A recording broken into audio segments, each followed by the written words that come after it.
for Super League Superstars this week to talk to a man who used to go to see his games for free because his dad would lift him over the turnstiles. But it's a passion that ended up costing him millions of pounds. He's been with the London Broncos through the good times and the bad and has vowed to stay with them when they're in the Championship next season. He's David Hughes and he's talking to Terry O'Connor.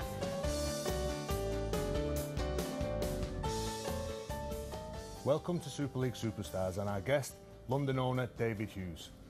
David, I want to take you back to your childhood growing up. Can you tell us a bit about that, please? I was born in Swinton, in Lancashire, 2 Whittle Street, Swinton, opposite the bus station. Went to school in St Charles's, Moorside Road. It was a Catholic school, and a soccer school, predominantly soccer. So grew up there, humble background, 2 up, 2 down house, 1 cold water tap. And played soccer for the town, Swinton and Penbury, when I was 11 and 12, and enjoyed my soccer. It was a pure soccer school, and there was no rugby league.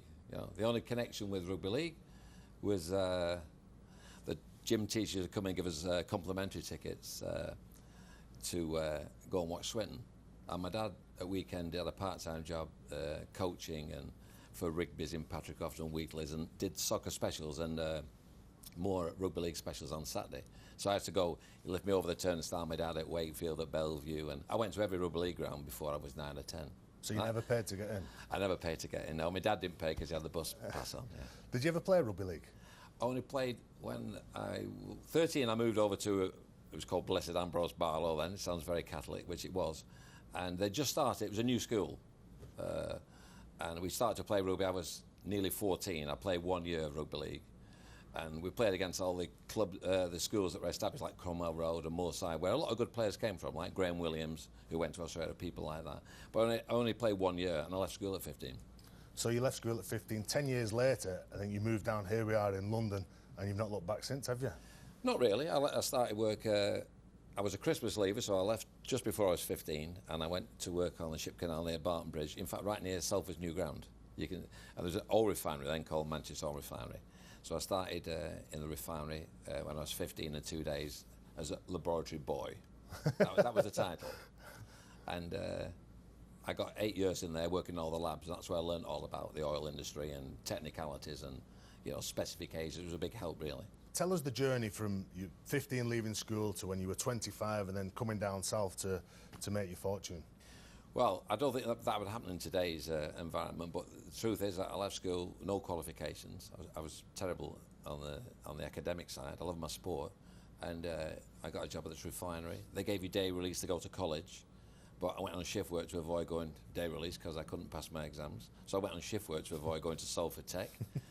And but what you did learn there, it was quite strict then. You learned all the test methods in the Institute of Petroleum test book, and so you came out with a good knowledge. I was there 8 years in the lab, and then I moved to a job in sale, in supply and distribution. Moved to London with our scouts, with the kids there, but these are 6, 7, 8, 9-year-olds, 10-year-olds. But has that been a problem with London over the years because you've moved from different bases? Well, you can say yes, but it's not finished. It carries on in Charlton, it carries on in Twickenham, and it will carry on now in Harrow and Barnet. So we spread the message. But how long can that keep carrying on for if the club kept on moving? Well, being nomadic is a question, so no, that's not an advantage, though. You need your own ground eventually and stuff like that, and put your roots down. That's one of our problems. And what about the fan base as well? Because it must be tough for them getting across London to watch, massive. To watch games. It's the complexity of running a club in London is a fan base. You know, people who are at Twickenham now go to Barnet, that's 25, 30 miles. It's like playing at Wigan and going to Blackpool. Yeah. You know, and the kids at night, you know, to get across for training, the kids who are in Feltham, they get across to Barnet, well, they wouldn't do it up north. It's just too far.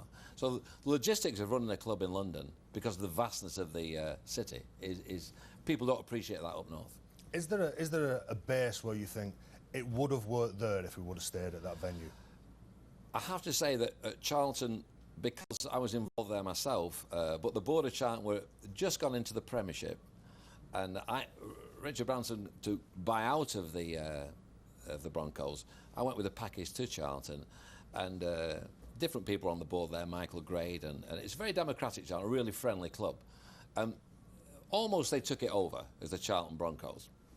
With their marketing team and all that, I think you had the best chance there at Charlton. And you'd have your own ground there. It would have been owned by Charlton and the board.